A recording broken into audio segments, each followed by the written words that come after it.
The Epstein files, the war with Iran, the rising cost of gas and groceries. There's no shortage of real-life crises pulling at our attention. Why then would it matter to hone in, say, your psychic abilities? My next guest served 4 years in the Army as a Psyops specialist in the Special Operations Forces, is a 6th-degree black belt in Ninjitsu, a trained remote viewer under Joe McMoneagle himself, and the founder of Psi Games, a family-friendly competition and conference where neuroscientists, consciousness researchers, and military-trained remote viewers make up the lecture roster, and Psi practitioners ready to put their psychic skills to the test line up to compete. Today, we're going to unpack the paranormal and the practical as we ask the question, is developing psychic abilities a luxury or a lifeline in a world in crisis? This is the Curious Introvert podcast with me, Meredith. Around here, we explore taboo questions and societal blind spots. Please help me welcome the man fighting the neurotic with the noetic, integrating the mystical with the material, Hakim Isler. Thanks for being here. Hey, thank you. That was very well said, and you did a great job. And I'm proud and happy and excited to be on this podcast with you today. Well, thank you. I'm excited that we are doing this. Very grateful to all the folks that introduced us. So I think I want to start off with talking about the Psi Games, but I feel like we might need to identify what Psi is because it's not tire pressure, PSI. I mean, you kind of come from this Pentecostal background like I do. If you were explaining it to your Pentecostal grandma, like what would you tell her Psi is? Yeah, so this goes back to a guy who ran a parapsychology study at the Duke University. And his name was J.B. Rhine. And J.B. Rhine was actually a psychologist at Duke University in the psychology department. He was a professor. And he got interested in these parapsychological or these paranormal events and these psi abilities, these psychic abilities. And because he was a professor and a researcher, he was like, I need to write about this as I'm studying it. And he knew that if he used PSY to denote or annotate in his paperwork as psi or as this psychic functioning, then people wouldn't understand because they'd be like, psychology is PSY, you know? So he ended up stumbling across through his research that the Greeks actually had this symbol for psi. And that is this PSI. It's this symbol that looks like a fork or something like that, a standing up fork, right? And he said, okay, well, that actually means psychic. It means psychic ability. That's what the Greeks used it for. That would be perfect, psi, PSI. And that's kind of where it came from.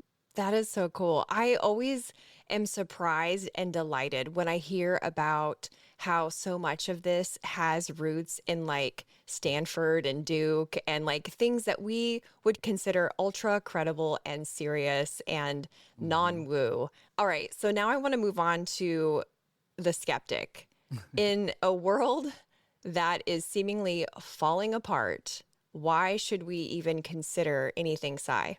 Yeah, this is a beautiful question, and I really like to give two answers.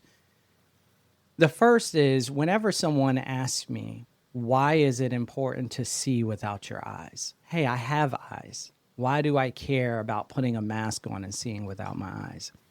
Whenever someone asks me, why is it important to see in a different time and place using my mind when I can just FaceTime somebody? I could just go on Google Earth and see that place. I asked them, what if you didn't have your eyes? What if you didn't have your smell? What if you didn't have your hearing? How would that feel? Tell me what that would feel like.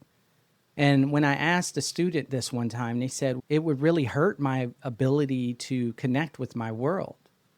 And I said, yeah, exactly. I said, now let's give it a value. Let's say 100%. You think you have 100% of your sight, that you're able to see 100% of the world the way it is. But actually, we only see a small spectrum of what we're capable of seeing in the world. There are other animals and insects and things that see a broader spectrum of light, and they see the world very differently. They see the world more fully. So if you're saying that seeing at the level that you're seeing, which is probably like 10% or actually is lower than that, then, but just to make it easy, 10%, then what would it be like if you could experience your world and see your world at 100%? And part of that is us tapping into these abilities that we have deeply ingrained in us, that are innate in our human physiology and spirituality and all these different aspects. We could see and experience the world in a grander way. And that's why I think Psi is important. Not because it allows us to do these cool tricks, but because it really allows us to explore and experience the world very deeply. Now, once we're able to explore and experience the world very deeply, then we start to recognize that we are not separate from the world or the people around us.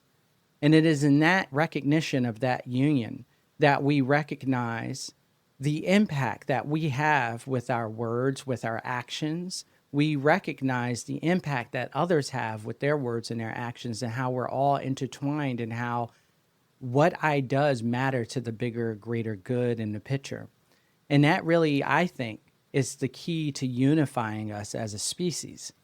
Because right now, there's a lot of separation. So a lot of people think, well, this is all about me. This is about how I live my life. I can do what I want. It's not going to hurt. What I do in my house is not going to affect the person next door. What I do in my life is not going to affect this person down the street. When in reality, that's not true. We may not recognize how that might impact the world around us, but it is going to have an impact in the world around us. Psi helps us do that. If I can see a thing in a different time and place, that means on some level, I'm really deeply connected to that thing. When I can use psychokinesis, my ability to move or influence matter or things around me, if I can do that, then that means on some deep level, I'm really connected with that thing. I'm not separate from it. And I see that with our kids and adults when they come to our psychokinesis class and they move something with their mind for the first time. It's like this explosion in their brain of like, how is that possible? How can I think about moving something and it actually move and I didn't touch it with my physical body? You are connected with everything. That becomes the answer. Having that realization makes us really think about how we interact with the world. And in that, we have no choice but to really understand this idea that what I do matters, how I engage with other people and with the world around me matters in a very deep way. And I think that's why it's important. I've also heard you talk about that it has a positive effect on fear mitigation. Can you explain that? As we become more aware of our potentials and as we step deeper, it allows us to fear less because we recognize we have the capability to engage with challenges that may arise on multiple different levels. A lot of fear has to do with the unknown. It has to do with me not believing that I will have the answers or I'll have the capability to deal with something that comes up. As a self-defense teacher and instructor, martial artist, a lot of people come in because they fear the idea that someone might try to hurt them and they might not be able to defend themselves. Or they fear the idea that somebody might try to hurt one of their family members and they might not be able to defend them. So they come in to gain the knowledge and experience to be able to deal with that. And by us embodying our true nature, our true multidimensionality, and the abilities that are innate within us, we start to fear those things less because we recognize that we have the capacity to adapt and overcome any challenge that may come up or arise in our lives. That's beautiful.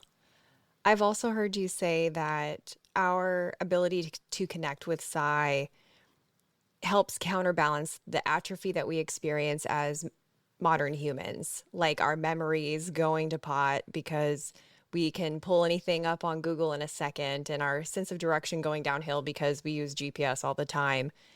Would that indicate to us that what we're calling extra sensory is actually just sensory? I agree with that statement. I think we call it superhuman, we call it extrasensory, we call it these different things because we have lost what it was to be closer to our full human potential. And we have basically farmed that out to different technology. And so now as we research them, they seem like they're these extra things, but they're just part of who we are. If I start to lift weights and I become stronger, I don't say I have extra strength, right? Like I'm just stronger. I'm strong. That's who I am. And so these capacities are things that we've always had. There's a scientist named Dean Radin. He has a book called Super Normal. I like that idea of him saying it's just normal. It's a super normal, but it really is. I think in the olden traditions, this was kind of a normal thing. It was just something that we have not continued to develop because we've created all of these different technologies. There's a show out. It's called Yellowstone. They had a offshoot 1823. There's a guy on the street and he's selling an icebox, which was the refrigerator, right? Yeah. And unless you're in the South, then we still call it an icebox. Yes. There you go. That's true. And this guy comes down and he sees this guy on the street and he's trying to sell him this refrigerator. And he says, "Why would I need that?" And the guy's like, "Because you could keep your food cold." And he said, "I keep my food cold now. We have a system for that." And he said, "This is going to be the future and blah, blah, blah." And he said, "Yeah. And then why would I spend that much money?" And the guy was like, "Because this is you need to have this." And he said, "So let me get this straight. So I'm going to try to work really hard to get all this money to purchase something that I don't need and to then be in debt and all this other stuff." And the guy just looks at him and he just realizes that the salesman looks at him and realizes that's not my customer. Because people wanted that convenience, they created this system where it pulled them into these areas of responsibility that kept them away from being in tune with how to be self-sufficient.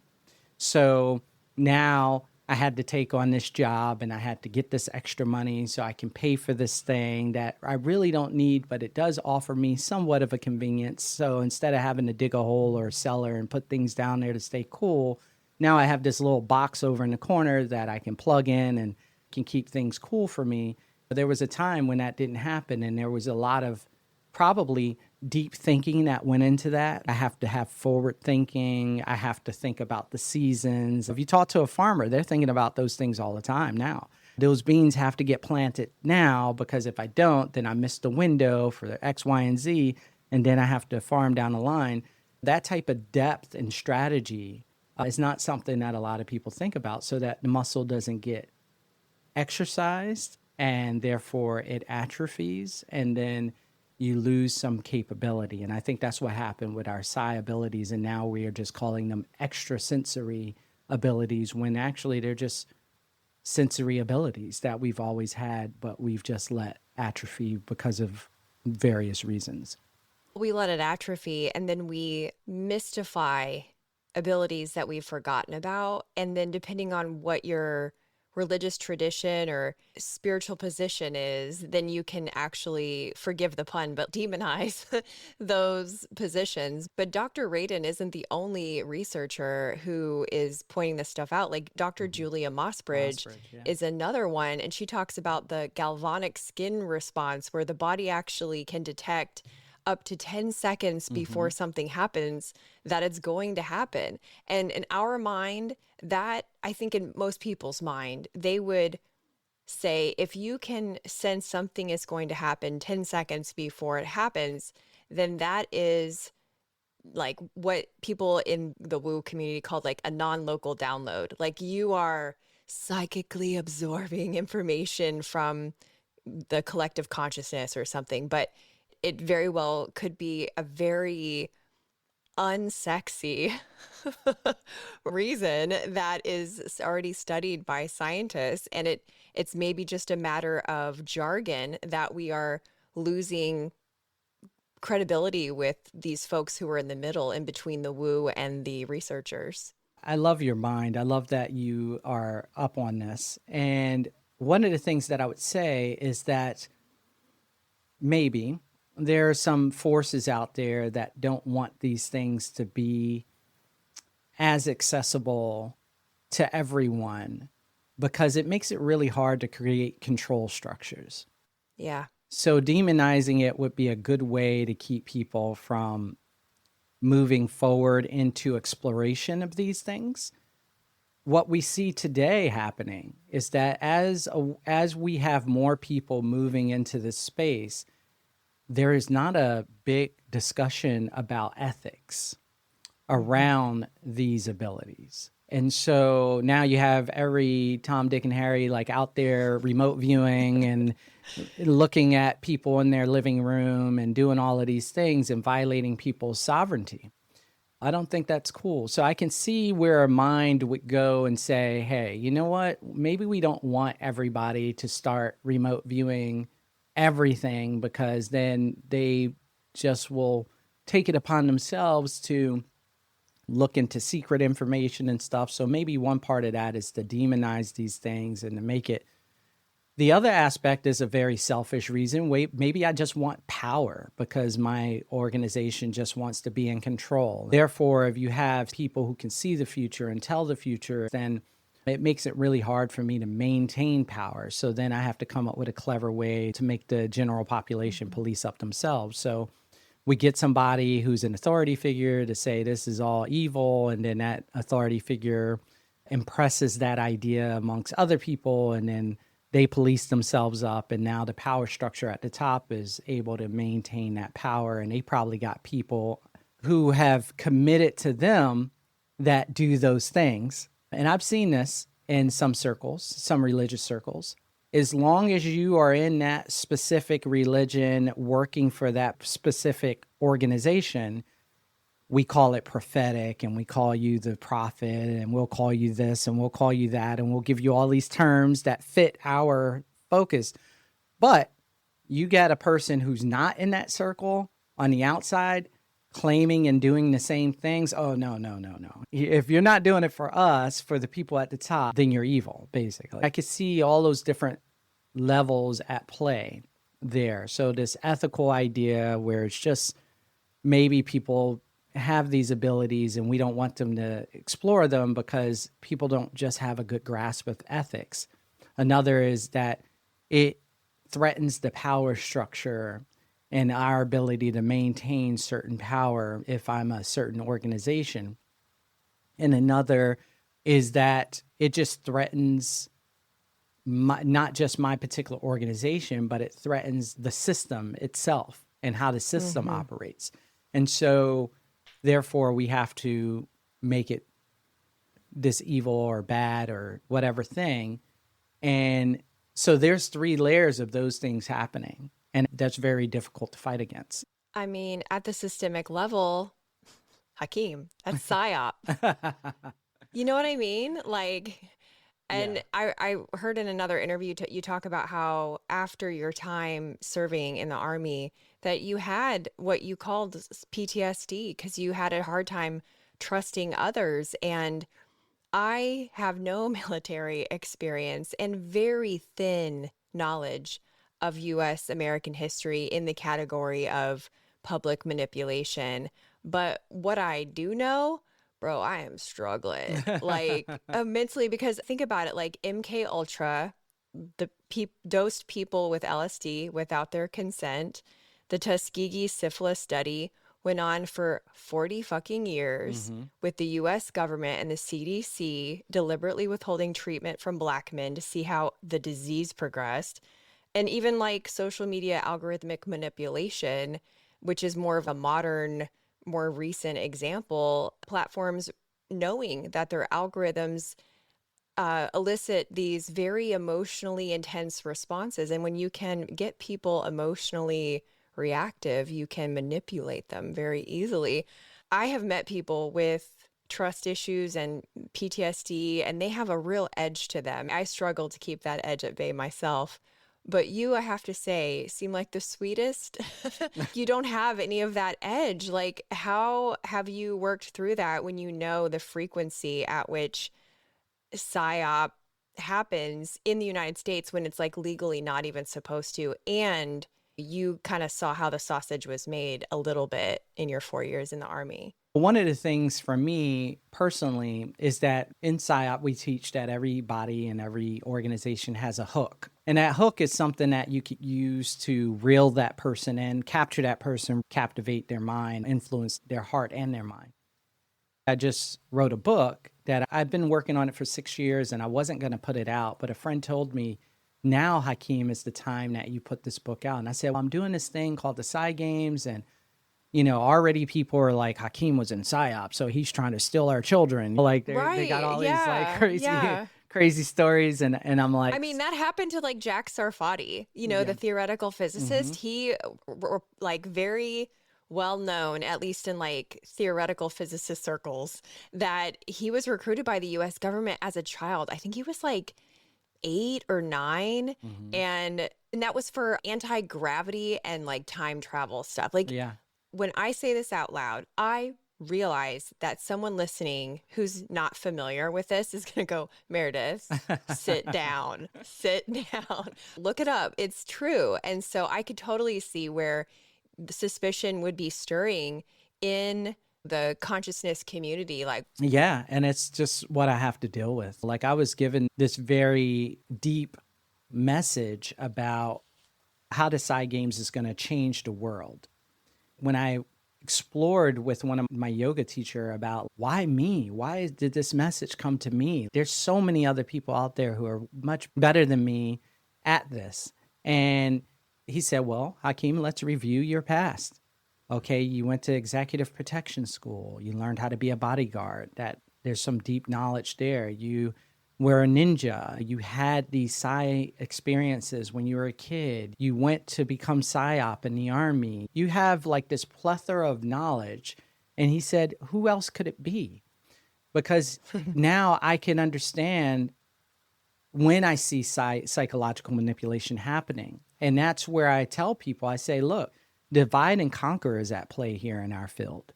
This fear-based, we can't get together because somebody's going to try to steal us. I'm not saying that didn't happen. I'm not saying that that's not true. But what's happening is that the best way for us to thwart that is not to do it by ourselves, hidden in the corner. That makes you the most vulnerable and most easiest to disappear when you don't have a support structure. As a matter of fact, that's what abusers do. When they abuse, they try to isolate them from people who could help them. So by you hiding away, you actually are hurting yourself. You feel more disconnected. You're not around people who can help you or guide you. So really, we have to be able to come together in unity, support one another. And if we see something, say something. When we start seeing people who have these like questionable actions, that we don't just say, let me overlook that. But that doesn't mean everybody's evil. That doesn't mean everybody's trying to steal your kids that's trying to do something. And I was afraid to put this book out because I was afraid that people would say, Hakeem was in Psyops, so look, he wrote a book about it. But my friend really sat down and had a talk with me, and he said, look, this is the time. There's a lot of people hurting right now and struggling, and they can't see the depth of what's happening. And your book can help give people the tools to think deeply about this. So yeah, it might make you a target for these like really high level skeptics who are in conspiracy theorists, but that you can't help that. The only thing you can do is be the best person that you can be and provide the best information you can to help people arm themselves with knowledge so that they can go out there and they can change the world in a positive way. And that's what you can do. And if someone wants to twist that, you can't be responsible for somebody trying to twist that. But you also shouldn't hide the knowledge that you have to give to help the world. And that is what I'm trying to do now. And so with my book, with all of these things, having this background in PSYOP, going through my level of PTSD has now allowed me to really start to view the world in a very different way and to use those abilities for good. Good is relative, obviously, but I would stray to say that if anybody was to look at what we're doing with the Psi Games, we are giving people a home to come together to explore their human potential in a safe environment where it's cross-generational, where the elders can teach and mentor the youth and see the future be brighter, where it's us tapping into our divine technology more so than we're tapping into tech technology. Not saying that tech technology is bad, but we're getting back to this deeper root of who we are as these multidimensional beings. I love that. That's where I'm at. I probably went off on a tangent, but I was feeling tangents. Tangents welcome. It's good to feel it. It reminds me so much of this conversation I had with a Marine. He did 3 combat tours in Afghanistan and Iraq it was 2006 to 2011. He was in it. And he got training from the people above him on how to remote view. This was recent because that Project Stargate or whatever, that was like 1978 to 1995, 8, something like that. Yeah. And so we think, oh, okay, that's back then. That's like X-Files. But this is like recent. And he said something so complimentary to what you just shared. He said, we upgrade our tech, but we don't upgrade our humans. And that's so in line with what you're sharing. I do want to unpack a little bit more about the Psi Games of what you were sharing, because I think we've been dancing around it without really unpacking it. There's 4 different genres to the games. And I think we actually already covered 2 of them. The like conference lecture part. Well, no, I guess we didn't. We talked about Julia Mossbridge. She's going to be at the conference. Yes. And she's on our advisory board too. So talk to me about the lecture part, and then talk to me about the training part, because we talked about ethics, and that's folded into that aspect as well. The Psi Games is actually, we have 3 aspects to it. It's information, inspiration, education, right? So it's a conference competition. It has this play element to it. And the whole goal is to give people a good quality information about what these modalities are, these disciplines. So we have 5 disciplines that we play in the games. We will expand that in the future, but it is remote viewing, dowsing, mind sight, the ability to see without your eyes, precognition, your ability to know future events or see future events, like you were saying with Julia Mossbridge, your skin galvanic response, you'll actually have a response to a future event, and that can give you some understanding of something that may happen. And then psychokinesis, right? So those are our 5 modalities. And then we bring together all these different speakers who know this knowledge and who can tell you deeply about what all these things are in their lectures. Then day 2 is inspiration. That's where we actually have these fun competitions where we get to see what people can really do, what level they can perform. And then day 3 is workshops. That's when people get to learn how to do the thing, right? So if you're interested, you learned about a lecture on remote viewing, you got to see a person remote view, it blew your mind. Now you can learn how to remote view, not just from any person on the internet who says they're a good remote viewer, but for the people who are actually been developing the field for like 30 years, 40 years. That connects the wisdom holders, the elders, to the young folks, and it gives us a cross-generational bridge to share knowledge to make sure that we secure this knowledge for the future.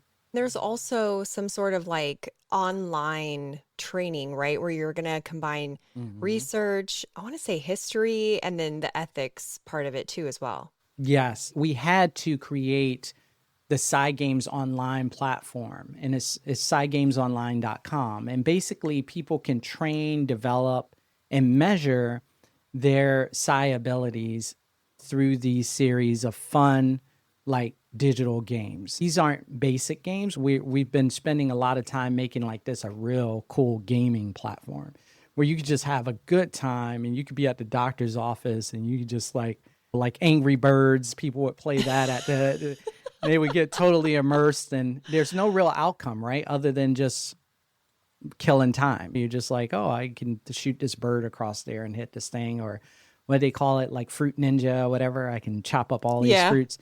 But here in Psi Games Online, you'll be able to play games that require your Psi functioning to develop over time.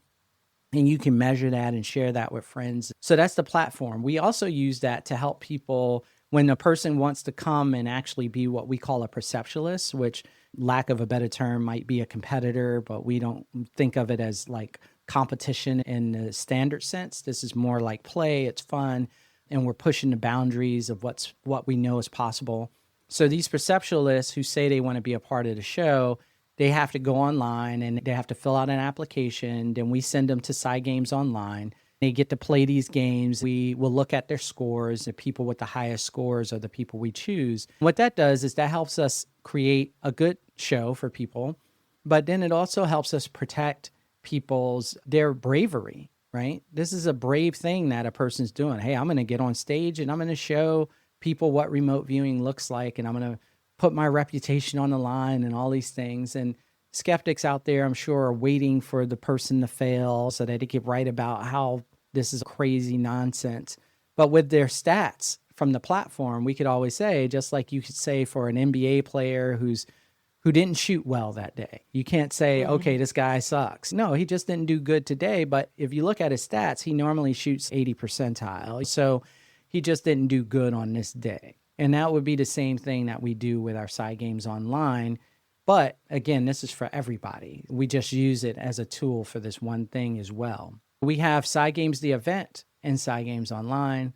And that's one of the things we do. Now, if a person wanted to actually get with teachers like myself and other people and actually train, we also have Psi Games training events that we do a couple times a year that people can find out about on our website.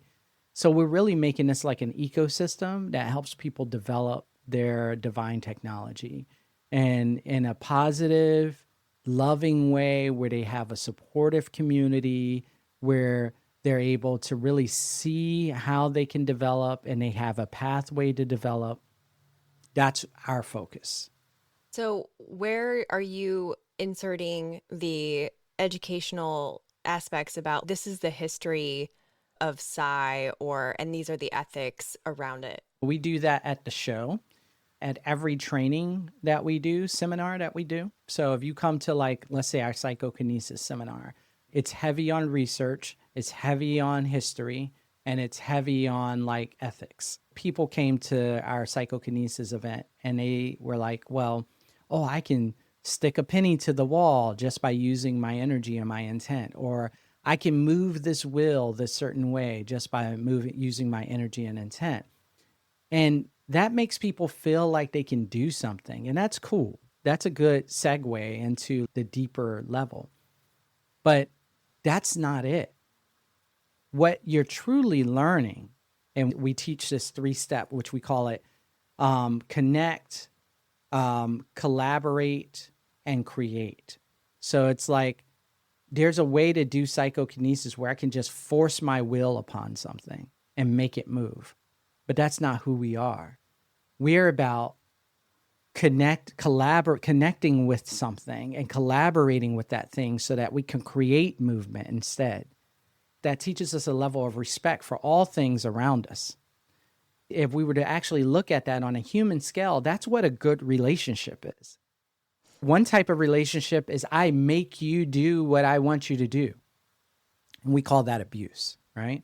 And we call that unhealthy. What I would consider a healthy relationship is that we together, we collaborate, and we together, we create. And there's give and take. I do a little for you. You do something for me. We work together. We're bringing in a beautiful world in our environment. And that is really what I think is what really matters. That's what psychokinesis really teaches you. And so people get that depth of learning and that part of our ethics. And just because I can doesn't mean I do. Could you imagine a kid without a good understanding of ethics and a good grasp of their emotions, having the ability to move things with their mind and like not small things? What if we got to a point where kids could move cars, but they didn't even have a good control of their emotions and they have no ethics? Now you have kids like throwing cars at each other just because they didn't get their cookie. I mean, that's like the second movie of X-Men, I think. So Yes. There's a good movie called Chronicle that came out. The four kids get these psychokinetic abilities, and one of the kids is being abused at home, and because they don't have the right support, they end up going off the rails and then just perpetuate that cycle out into the world and use their abilities to kind of like do all these horrible things to people. Those type of discussions are discussions we need to have if we want to really move forward as a human species, which is us really understanding who we are as these multidimensional beings and how that relates to the world around us and how that relates to each other. hey there. It looks like you're enjoying this episode so far. But you know what's strange? Apple tells me that 19% of you who listen on this app aren't actually following the show. To guarantee that we stay connected in this busy world of podcasts, double check that you've hit the follow button on your podcast listening app. And if you have already, I'd like to invite you to my private Facebook group. Just search MFR Curious Insiders on Facebook or click the link in the show notes to request to join. It's free. Okay, back to the show.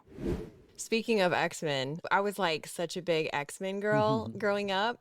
And I think the reason that comic resonated with so many kids is because a lot of kids feel like outsiders. I definitely felt like, I don't know, I don't really fit in with these people, you know?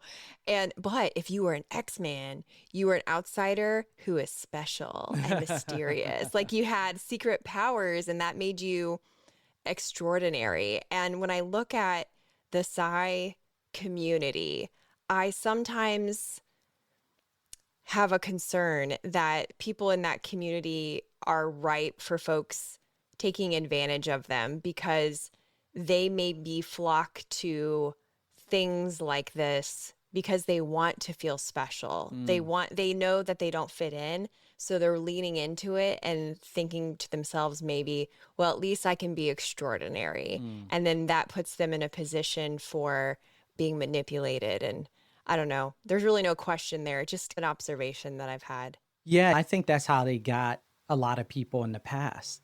Is one of that is this kind of lack of feeling like you fit in, which is why I was saying earlier, this is why community is so important, because if not, you're out there in the wind. And I have a friend who had a situation where they were ridiculed by their family and friends for having these abilities, and they felt alone for a long period of time. And then this government guy shows up at their doorstep and says, hey, show me this stuff because I heard that you could do this thing. This person showed this government person their abilities, and then it's like, yes, okay, this is a real ability. You're right.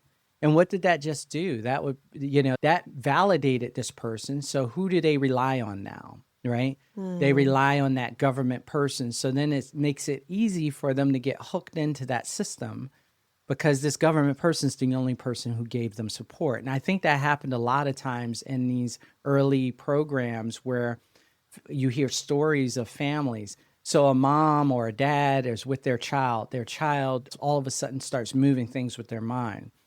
They don't know who to talk to. They can't tell the people at their church because they know they're going to say that they're evil. They can't tell their friends because they think their friends are going to say they're crazy. And so they go to a doctor and they say, hey, you're a professional. My son is doing these crazy things and I don't know what to do. And then that doctor has some connection to a shadow government organization. And then that doctor says, I have somebody I want you to meet. And now that person gets sucked into that world and no one knows until 40 years later. Now we're discovering about it because people are coming forward saying this happened to me. When we isolate and we have all of this fear surrounding us, it makes it a lot easier to whisk people away and steal them away. When we unify and when we collaborate and when we build a community of acceptance, then we start to find that we are a lot safer. I wonder if by being so like overt with this and having the event be so open, it's almost like a diffusion of, I'll say, power, because the cult dynamics that are potentially here are when one authority figure has all of the authority, and there's a lot of what is called thought-stopping cliches, right? Like when someone says, well, what about X and what about Y? And then the leader's like, God works in mysterious ways. That's a thought-stopping cliche. So there's a lot of opportunity for that in any sort of circle where we are looking into the unknown, including scientific atheist communities. There's humans are just funny little creatures, so this is not something that's unique to spiritual or consciousness communities. This is how we made. Like, we're just a little funky. You know what I mean? And so I wonder, by having like, okay, there's no one guru, and there's no meeting in secret in the woods. It's like, hey, we're having a conference. It's in Charlotte, North Carolina, August 1st. Come on by. I wonder if that's almost the way to ensure that doesn't happen as easily. So that's interesting. I identify with that. And I had this funny experience with a friend of mine. We were away at an event in Sedona, and somebody came up to us and was like, oh, the Psi Games, da, da, da, da, this, that, and other. It's such a cool event. Like, the guys who created that are just on point. And I'm just standing there, and this guy is one of my executive team members. And he said, oh, Hakim is the guy who created the Psi Games. And the person was like, oh, no way. We had been talking for 15 minutes before, my friend said anything. When that person left, my friend was like, you need to tell people more that you're, the guy who created the Psi Games. I said, that's the challenge. I am a steward, but I don't want to be a king. I'm not the person at the top. I don't want this to be about me. It's about we, all of us. So if a person doesn't know who I am, I'm not taking offense to that. I embrace that, because the Psi Games is not about Hakim. The Psi Games is about our species unifying around this deeper essence of who we are. And that's a message bigger than me. If it becomes about me, then it's easily to corrupt, right? Because I'm flawed. I'm a human being. So the minute I do something wrong, somebody's going to say, oh, yeah, I told you this whole Psi Games thing. No, it's not about Hakim. Psi Games not about me. I wrote this book, Phoenix of the Heart, which comes out in 2 months, because I wanted people to understand where the Psi Games came from. And there is a lot of talk about my initial impressions and stuff. I'm the physical person moving the agenda along, but I'm not the person who actually came up with this. It's coming through me.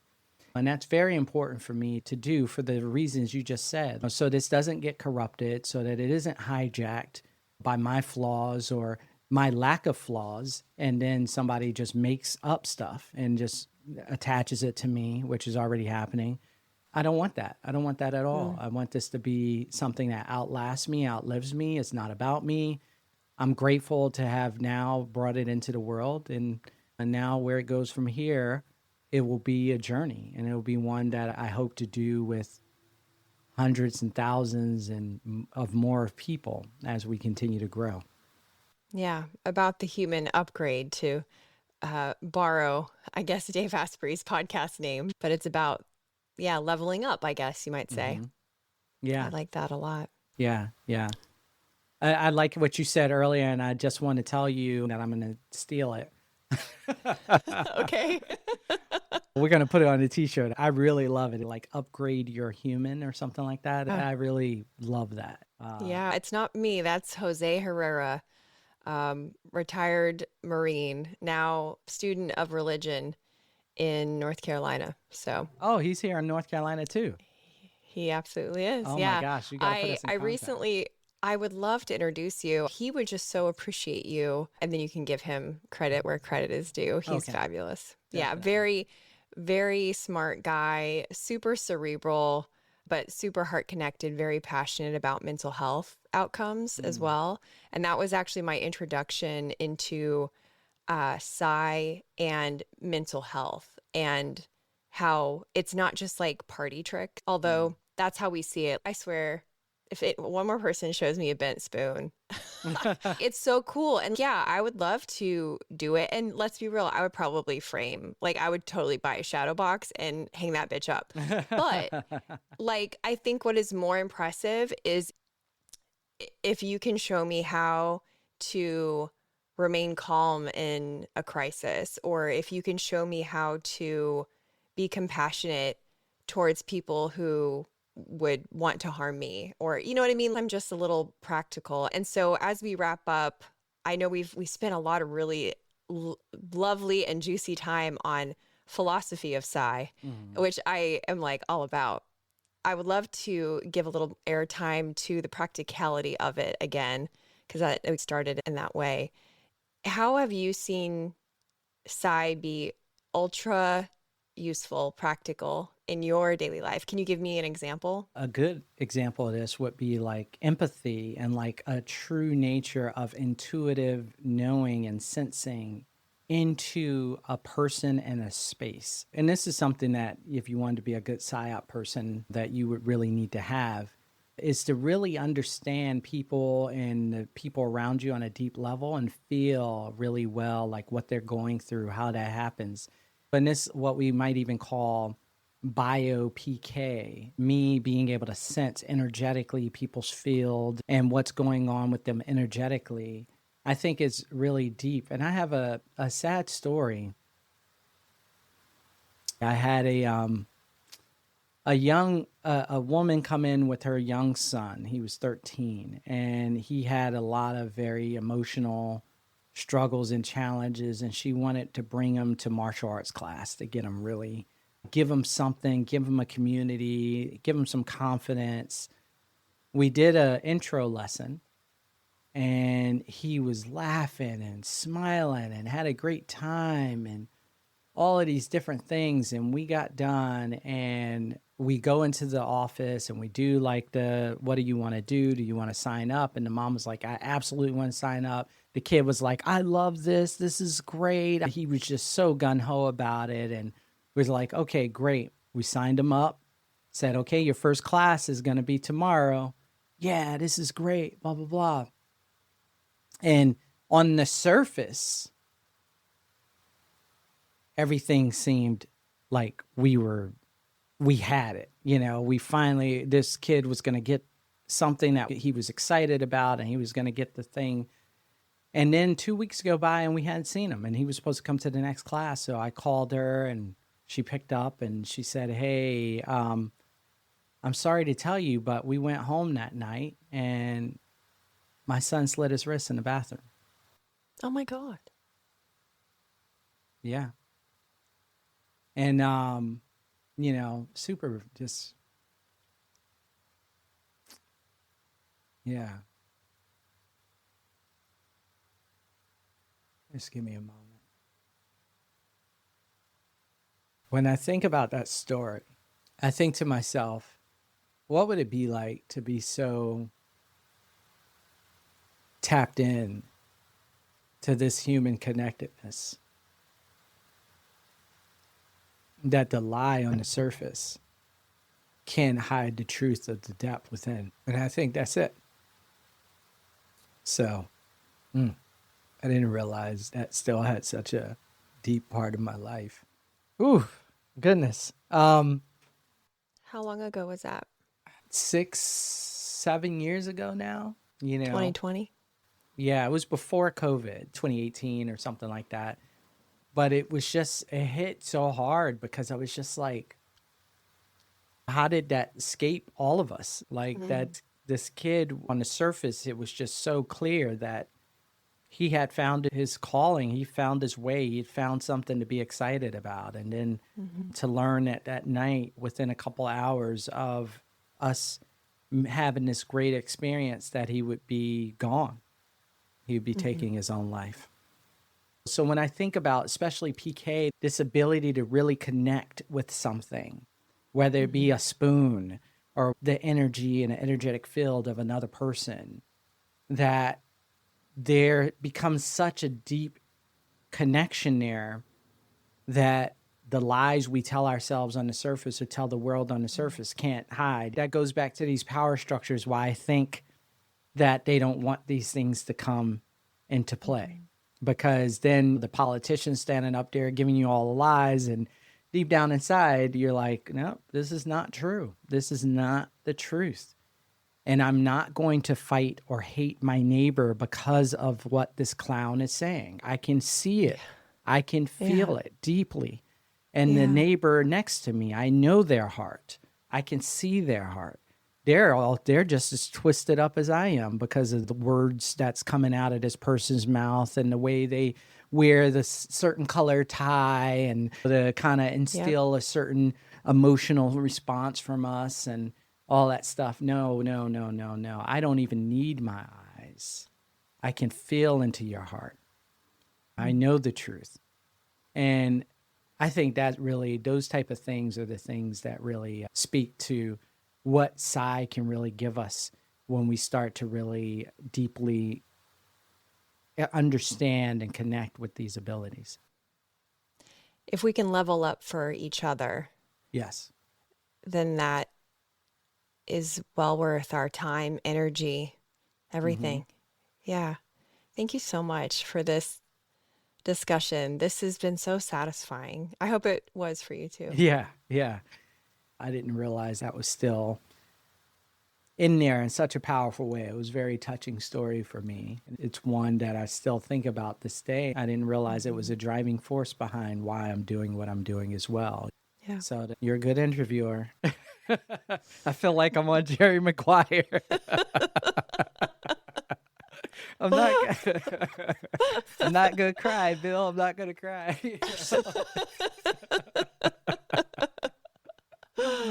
Well, I really appreciate you taking the time out of your busy schedule to share with me and that you'd be open to sharing.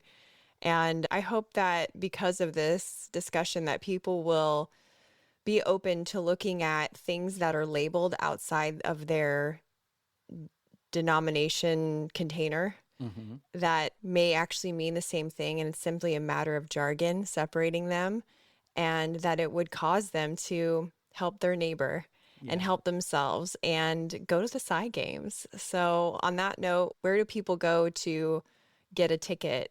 I'm going to give you a discount code so that you can have it and share it with people. Where they would go to get a ticket is PsiGamesInternational.com. That's PSI and GamesInternational.com, PsiGamesInternational.com. The hotel actually is sold out, but we still have tickets available. It's in Charlotte, North Carolina, in July 31st through August 2nd. It's a family event, so children between the ages of 6 and 14 come for free. And parents who bring them get 30% off of their ticket because we want to allow whole families to experience this and come together and enjoy themselves. It's in the heart of Charlotte, North Carolina, so there's all of these other hotels around. I mean, literally across the street from it. So even though that hotel is sold out, you can get a hotel room right across the street, or there are tons in the area. And then, of course, if you're just interested in like just exploring Psi abilities, by the time this podcast comes out or this YouTube comes out, it should be our PsiGamesOnline.com will be available, and people can go and create an account and just have a good time and enjoy themselves and learn. And of course, if they want to train with us, they can find out about our training programs at the PsiGamesInternational.com as well. So awesome. Thank you again. Thank you. Thanks for listening. Since you've made it this far, I'd like to invite you to be a part of my private Facebook group. In there, I post content that I don't share anywhere else. You can talk to me directly about past and future episodes, and I even do occasional giveaways. Search MFR Curious Insiders on Facebook or click the link in the show notes. And if you liked this episode, you'll also like the one with the paranormal researcher Dr. Dean Radin on the science of the supernatural. That's episode 314. And stay tuned next week when I talk with a man who uses lucid dreaming to make art, along with the researcher studying his brain. Until then, keep it curious.